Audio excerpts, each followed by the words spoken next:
This is the Visions and Tones podcast with Dr. T. So welcome to the Visions and Tones podcast. Today I'm talking to a powerhouse, Dr. Kris Marsh, who is in the United States of America. Dr. Kris Marsh received her PhD from the University of Southern Carolina in 2005. She was a postdoctoral scholar at the Carolina Population Center at the University of North Carolina before joining the Faculty of Maryland, where she has been tenured since 2014. Her general areas of expertise are the Black middle class, demography, racial residential segregation, and education. She has combined these interests to develop a research agenda that is divided into two broad areas: avenues into Black middle class and consequences of being in the Black middle class. She recently released her book titled The Love Jones Cohort, Living Single and Living Alone in the Black Middle Class. Sorry about that. And it was published by the Cambridge University Press. We are going to be discussing this book today, but she also teaches research methods, critical race theory, racial residential segregation, and intersectionality. And she has been a visiting scholar at the University of Southern Carolina, the University of Witwatersrand in Johannesburg, and the University of Johannesburg, both those in South Africa. Dr. Marsh has served as a contributor to Black entertainment television known as BET, Bloomberg, CNN in America, MSNBC, the Associated Press, NBC, Washington, and Al Jazeera America. And is also frequently asked to contribute to the Washington Post. She served as the secretary of the District of Columbia Sociological Society and the managing editor of Issues in Race and Society. Dr. Marsh was awarded the Jacqueline Johnson Jackson Early Career Award from the Association of Black Sociologists in 2015 and received her Coral Fulbright U.S. Scholar Award for 2017. Dr. Marsh was elected chair of the section on race, gender, and class of the American Sociological Association in 2019. Since late 2015, she has been the driving force behind the implicit bias training with various police departments in the state of Maryland, and was appointed to the Prince George's County Police Reform Task Force in 2020 and was the chair of the subcommittee on recruiting, hiring, training, promotions, or evaluations, human resources, and the mental health. Dr. Marsh also served on the President's University of Maryland Task Force on Community Policing. And she also served on the board of directors for Habitat of Humanity, Metro Maryland, and Baltimore Regional Housing Partnership. That prof is amazing. Wow. You have been working. I have been busy. Thank you. Thank you for the introduction. That was so kind of you. Oh, it's a pleasure, Prof. And happy Black History Month. Thank you. Thank you so much. Right. I've been going through your book, Prof, and I'm loving it, I should say, which we're now going to jump into your book. That's a good thing. Glad you're enjoying it. I am. I definitely am. One of the things that maybe this could be part of giving the flowers. I have been struggling to sort of understand society, and I'm not sure whether this is happening in the States or this is also happening around the white folks. But within the Black community, one of the things that I've been sort of grappling with is understanding how one can be too much on your face when it comes to, just life in general. Tony is born, you have to go to college. Well, you have to go to school, you have to go to college or uni, find a job, and all of a sudden, Tony, why are you single? You got to get a partner. Then Tony gets a partner. Then there's a question also, when are you having your first child? You get a first child. Few months or years down the line, the child is bored, the child needs a friend. When are you getting another child? They grow up. Which school are they going to? Which uni are they going to? At 20, they're still in your house, kick them out. But when you look at that, it's almost as if Tony lived his life the whole time trying to please society or trying to please people. Now, when I got into your book, I was so excited to see that you actually, for me, trying to address some of the things, especially in the context of relationships. You're writing about, single life, living alone, the Black middle class, and that is very much impressive for me. What motivated you, Prof, to jump into this book and dedicate yourself to a 7-year project to bring such golden work? I think what motivated me is that early on in my academic career, there's two things that really motivated me. I realized that there were a lot of scholars that did not look like me. I identify as Black American. Mm-hmm. There were a lot of scholars that did not look like me. In fact, they were white, and they spent their entire career talking about the social ills and the negative aspects of being a poor Black person. And I did not want to write that kind of scholarship. I did not want to be that kind of scholar. I wanted to look at people who had, quote unquote, done everything right. They went to college, they got the big degrees, they got the big houses, they got the big incomes, but there still were issues about race because racism still exists. Even when you are middle class, you can't buy yourself out of your race. Mm-hmm. So I always knew I wanted to do work on the Black middle class, even though it's a smaller share of the Black population in the US and globally. I still thought it was a very important conversation. Now, I also realized as I was early on in my academic career, I realized that media had a pretty good handle on acknowledging people that were single, weren't married, didn't have any children. But the social science literature still hadn't done that.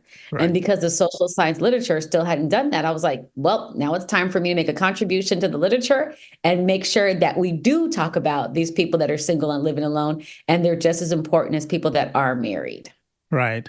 And I love the fact that you want to address something on literature, but there's something that I kept on hearing you saying in different platforms. You're talking about not pimping the Black population as that being part of your core belief. Do you mind sharing with us what that means? Yeah. So like I said, there's people that don't look like me who actually, and I say it and I'm intentional about it, they pimp the poor. They make their entire careers write these really great books about the Black poor. Yeah. And most times, or a lot of times, they don't look like me. And because they don't look like me, they actually become they're thought of as a better expert or a more reliable expert because they're on the outside looking in.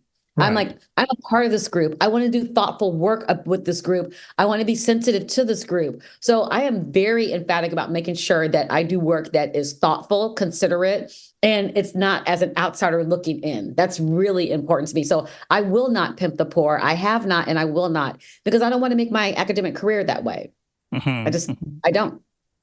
Would you say, though, within the entire, academia, something should be done to sort of help the Black middle class? Because there's that question about ethics and as to whether if one is engaging the poor and you want to give them incentives, it might sort of jeopardize the quality and the validity of your work.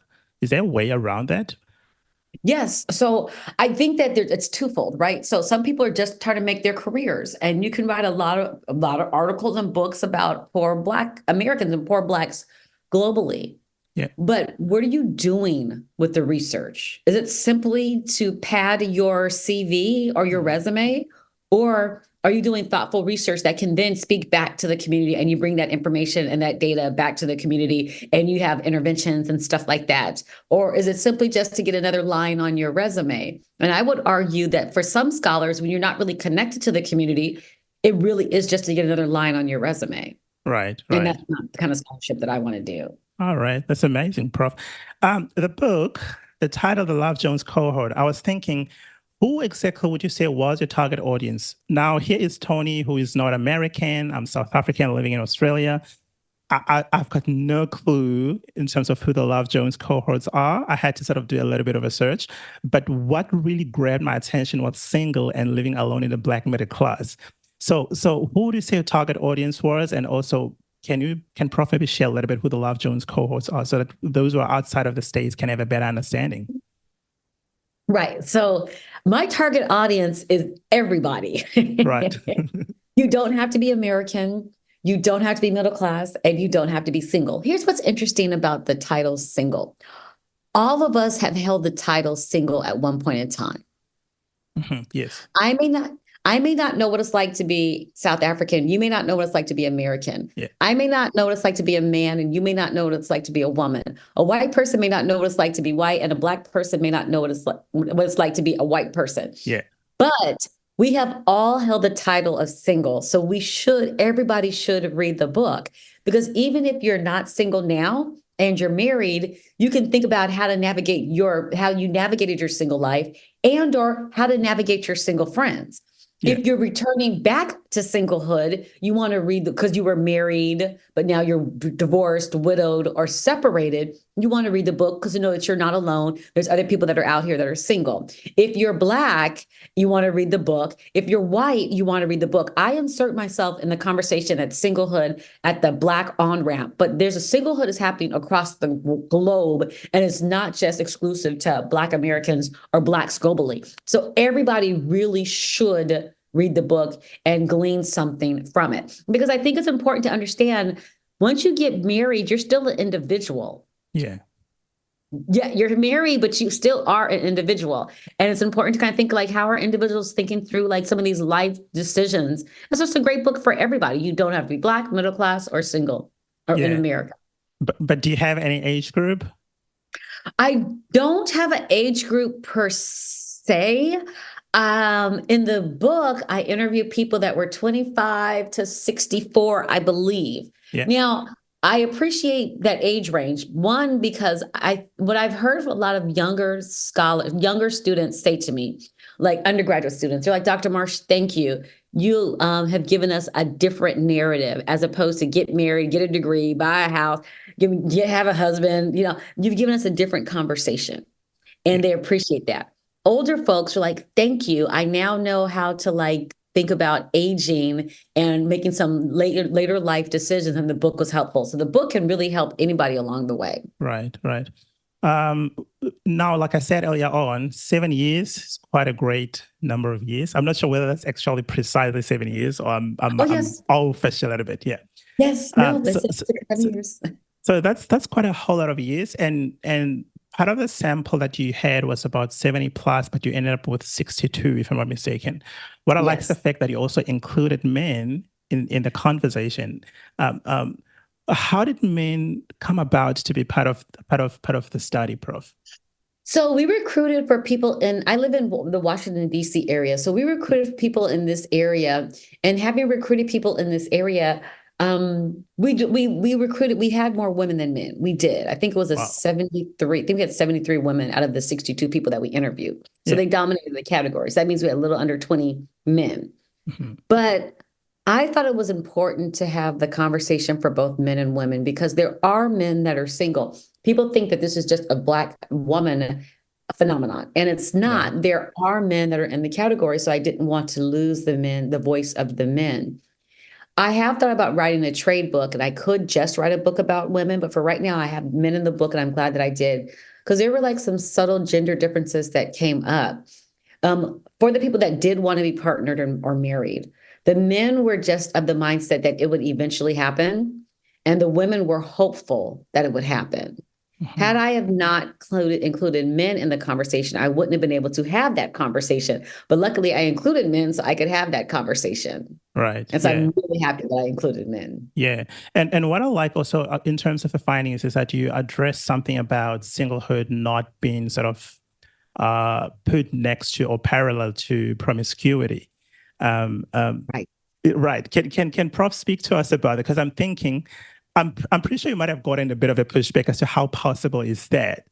And also the fact that, many people hold the view that men are the most promiscuous compared to women. Perhaps that could be the reason why that is not coming out. Do you think that could be the case?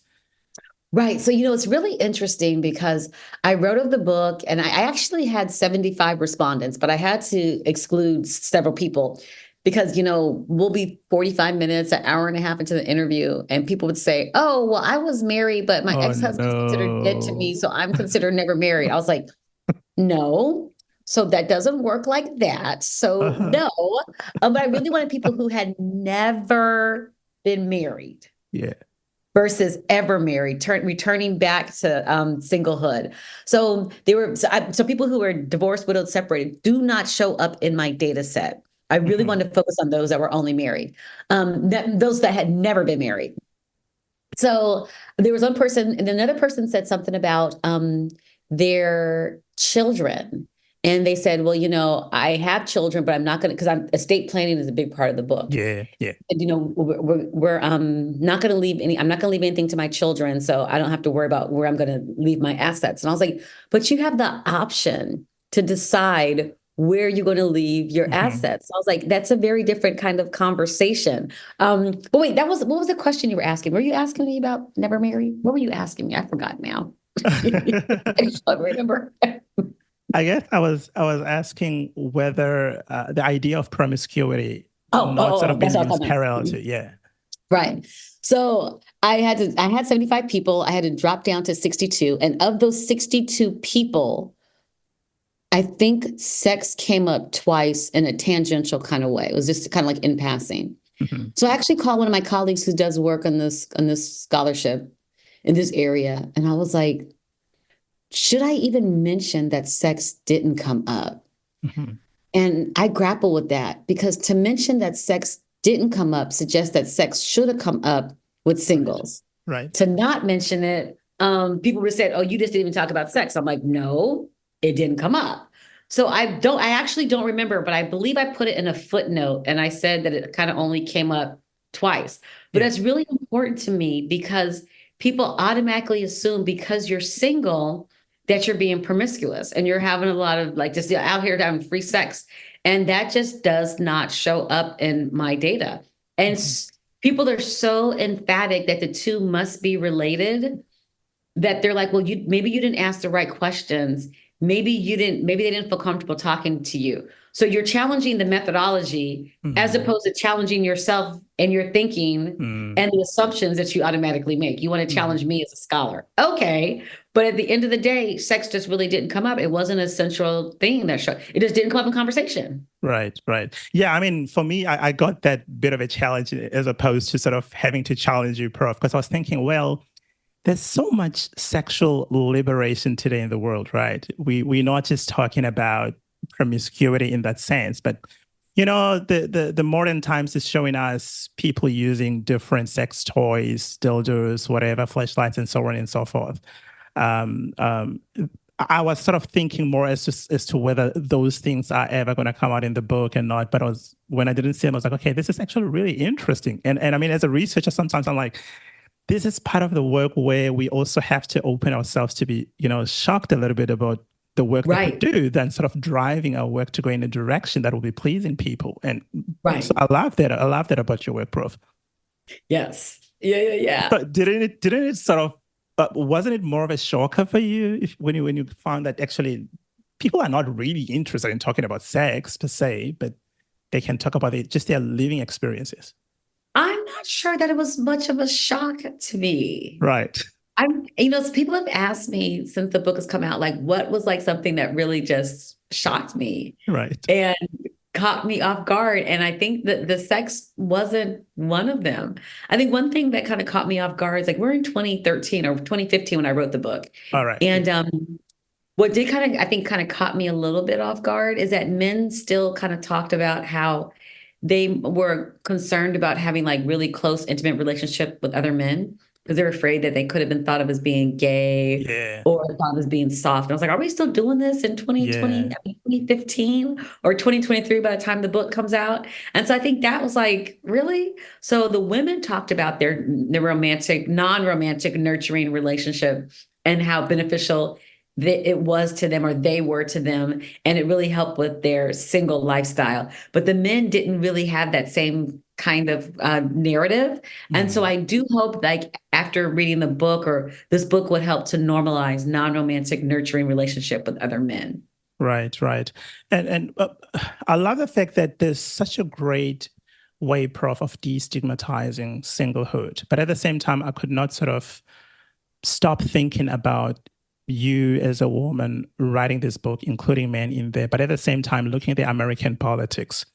I'm not sure if I could be right about my own observation, but there's this sort of trend that if a Black scholar writes something that is sort of a little bit out of the conventional, or it's not sort of a conventional standard, you stand a chance to be harshly criticized by people. And when I was looking at your book and the content that comes out from your book, I was like, it's easy for people to think, okay, here's another feminist, Marxist who probably hates God and hates family structure and hates men, particularly white men. How has the space been for you in the US and the way people are receiving your work? Right. It's really funny that you say that, Tony, because Right. And I think it's in the preface at the very beginning of the book. I was like, I'm pro-marriage. I'm pro-love. I think all of that is great and wonderful. And as sure as my name was Kris Marsh, I get hate mail because people read the title of my book and they think like, oh, I'm sitting here saying, I don't need a man. A man can't do nothing for me. That's not what I'm saying in the book. Uh-huh. So it's really disheartening when people like take the time to read the title.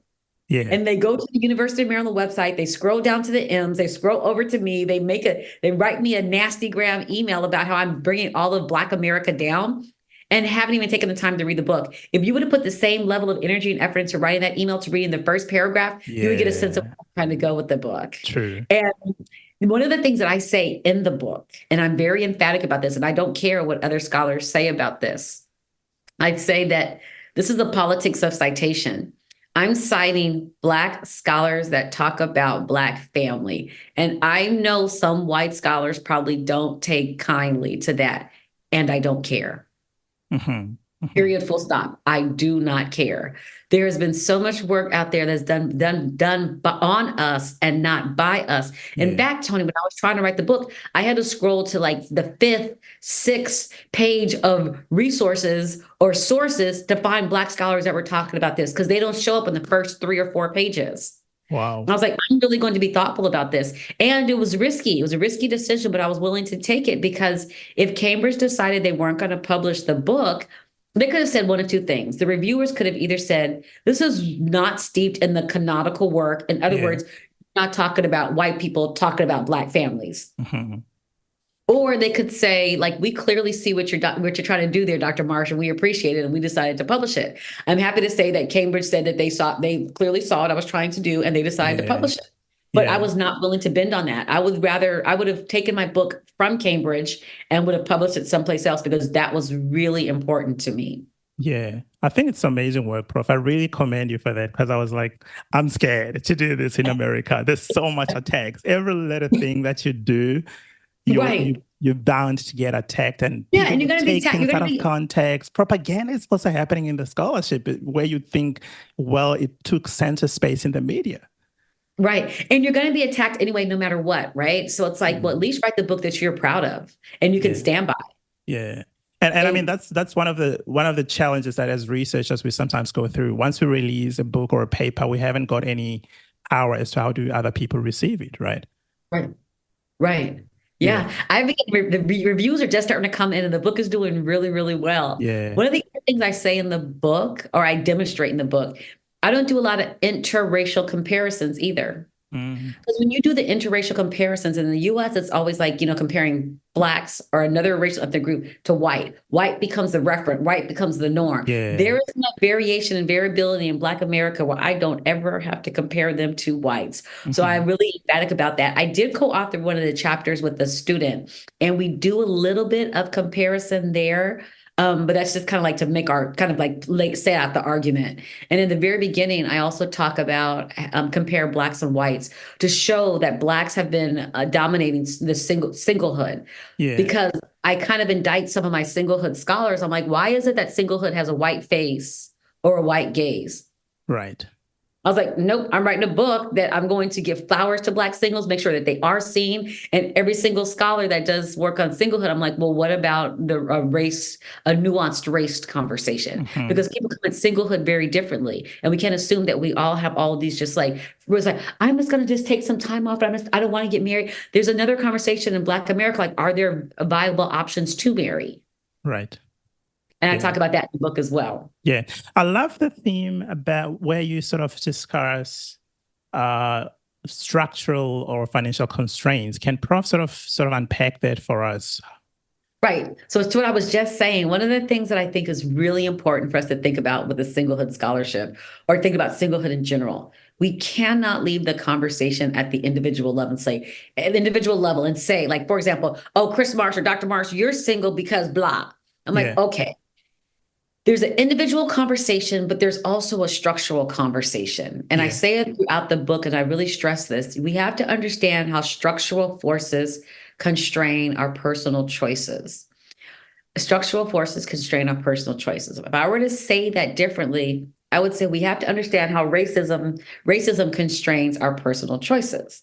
If I were to actually give you an example of that, let's just say I, Kris Marsh, want to marry another Black heterosexual man that owns a PhD, has a PhD, owns his own home, makes 250,000 US dollars, and has estate planning. He's simply not there. So whether I now, at this point in time, choose to be single by choice or by force, we cannot overlook the larger context and understand that my dating pool is constrained, period. Right. Yeah. And then in the constrained dating pool, I'm now then deciding to date or to not date.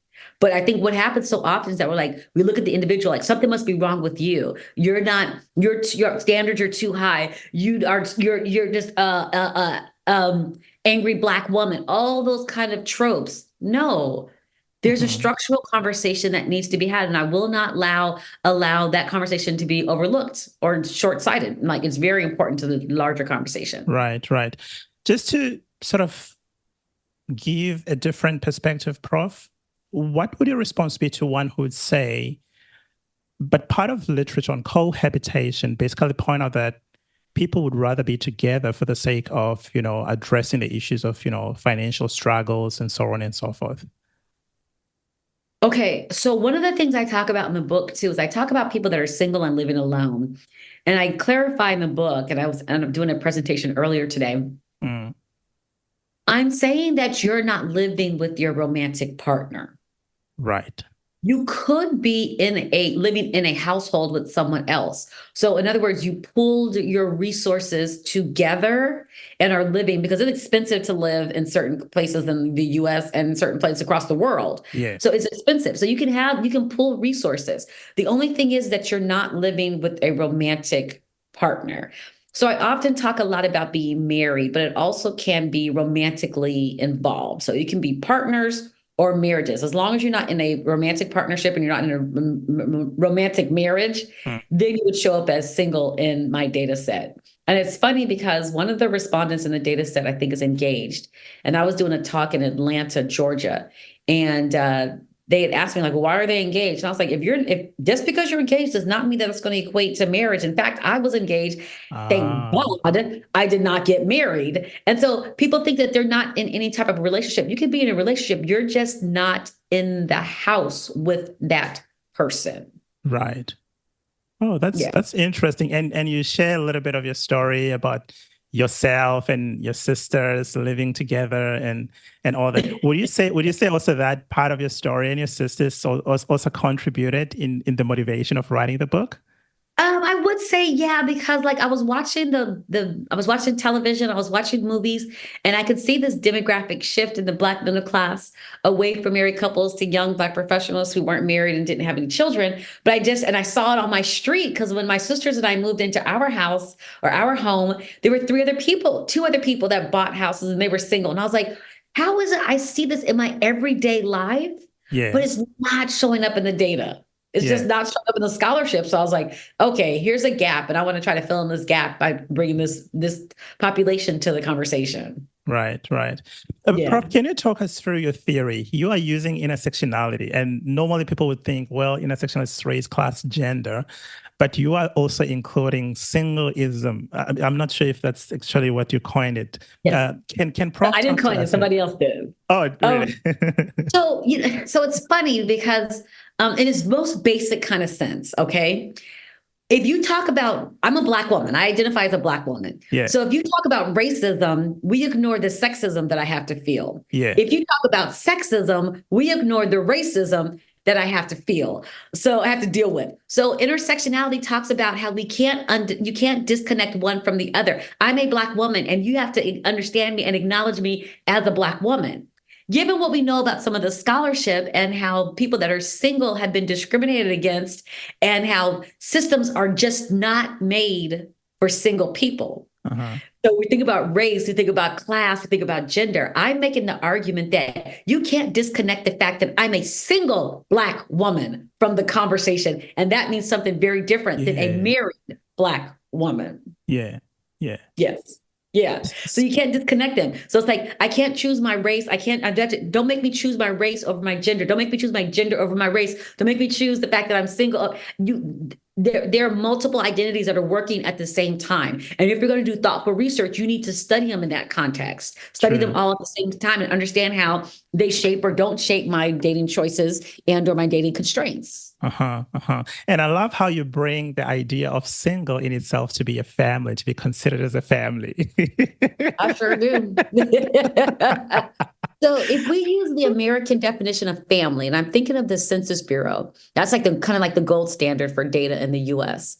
And they talk about family.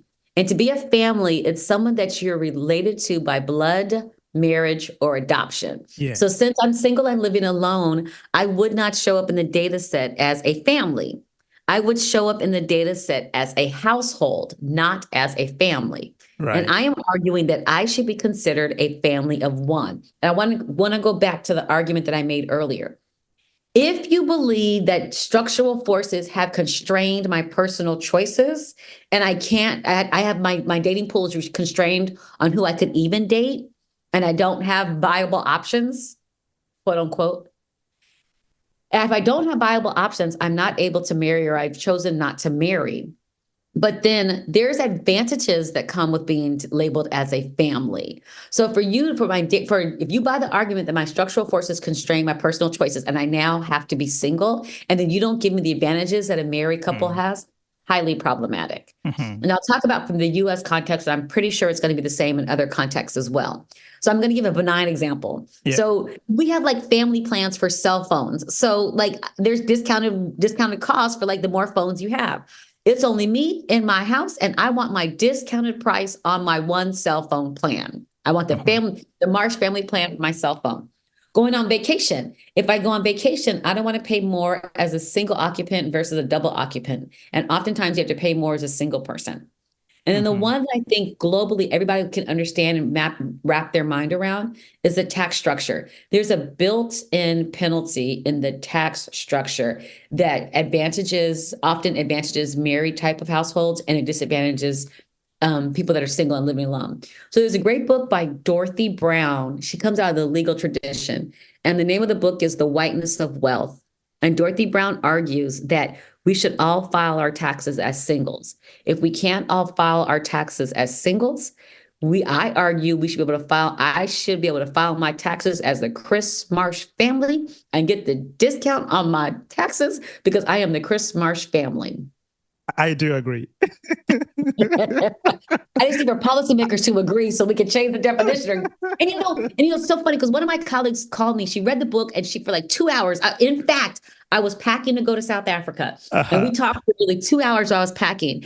And she praised me for the first hour and like 48 minutes. Wow. And she's like, Kris, I want to just have a quick question in the last 10 minutes. She's like, how dare you say that you want to be labeled as a family? You don't really want the label family. You just want the benefits that come with the family. And I was like, okay, yeah, I don't know that I'm really worried about the label all that much. I really am worried about the benefits. But I do think once you start unpacking the label, you can see where I'm trying to get to. So I don't want you to think like you have to change the label. I don't necessarily care. I do care that because I don't have the family title, there's certain advantages I'm not privy to. I mean, I'd care more about the benefits. I mean, people who are married, sometimes they also get their own benefits, right? For instance, in Australia, there's people that when you've got X number of children, you can get certain concessions with your tax and so on and so forth. Why shouldn't I get that, Right. But how has the response been, apart from your friend, how has the response been from the scholarship and just people in general about singlehood being considered as a family? There's a little bit of pushback. Because people keep saying you have to be related to someone. I was like, why? Right. Just because that's the way it was. That's like, you're a traditionalist. And I don't know that I align with traditionalists. I was like, yeah, I am related to someone. I'm related to myself.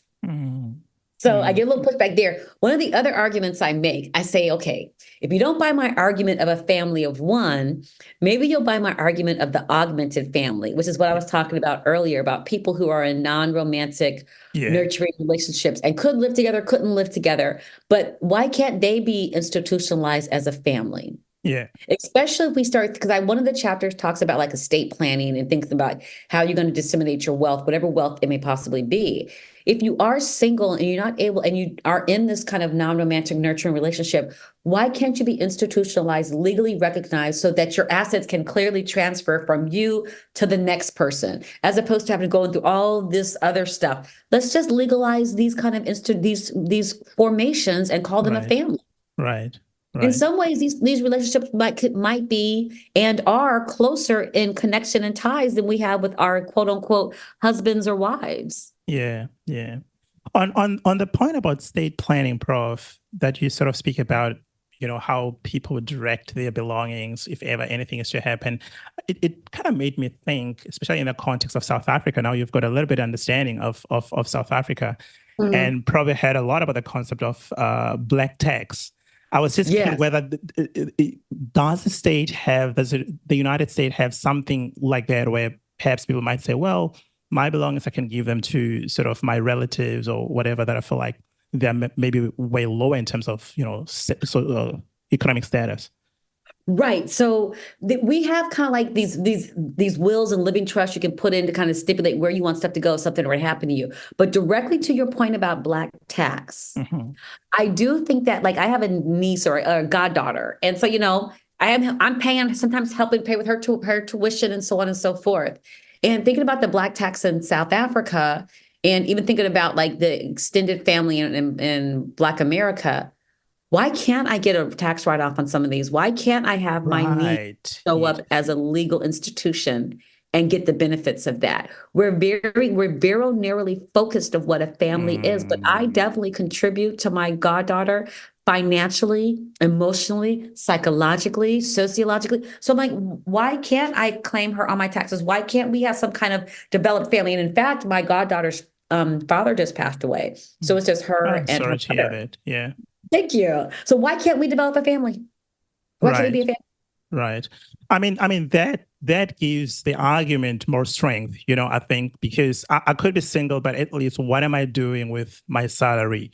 That been put into consideration. So if the state is interested in my tax, how about you also look at, whether am I not helping any nieces, cousins in my family, and then also that sort of helping me to constitute family, even though I'm living alone, but even though I didn't even adopt my sibling, my cousins, and so on and so forth, but at least have a look at where my finances are going, So I think that gives a beautiful strength in terms of that argument. I'd vote for it anytime. Like, right. I just don't know. I'm out here campaigning for it, so we'll see what happens one day. We'll see. Fingers are crossed. We'll see. So earlier on, as we were speaking about going to South Africa, I had someone on your program, and you mentioned how you got a bit of a pushback in South Africa where they say, don't bring all these westernized notions here. We want people to be married and so on and so forth. But I sort of couldn't hear much whether some of the single women in the States do mention remaining single because of fears of any violence or having any, experiences in terms of violence and so on and so forth, because that might be a reality. The kind of support that some of the women in South Africa gave you to say, well, we do need to speak about also the high rate of violence in South Africa. So Dr. Marsh is going somewhere with his work. I think it was amazing. Can Prof maybe share on that? Yeah, so I was on a radio show. I was in South Africa. I can't remember. I know I was there in August. Yeah. And I was there earlier last year as well. And so we had talked about like this idea, and some guy came on, was like, don't bring those westernized views here.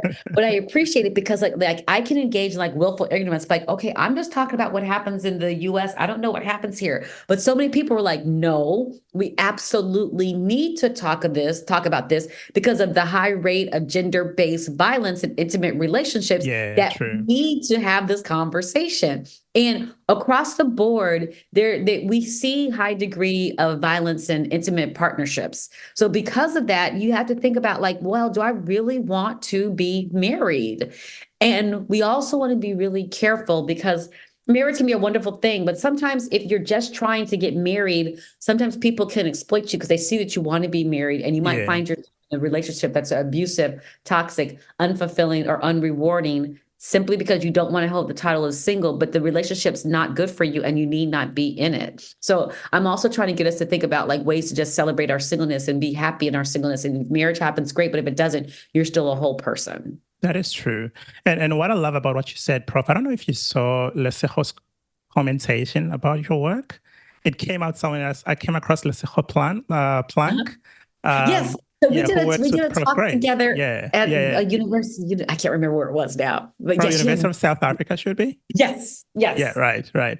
Yeah. And I mean, she addresses something which I felt like this is amazing when she says your work addresses connotations such as lefito. Basically, lefito is a Sotho word, basically meaning, the stigma that is placed against a woman who's left behind while others are getting married. That actually has a very negative, weight over a lot of women, and they end up, getting married to just anyone, because, anybody, just because, I cannot be single. Everybody's making fun of me, Or it could even be words such as inyumba. She actually used a Zulu word, inyumba, basically meaning a childless woman. There's a lot of stigma that is placed, around women who are not in any relationships about that. So hearing that from Lesejo and knowing that here's a young South African woman excited about your work, and I felt like, look, you're not going to please everybody, but at least if there's some people who are happy with your work and you're doing tremendous contributions in helping and liberating some people, that's really amazing. And I wanted to thank you, Prof, for that.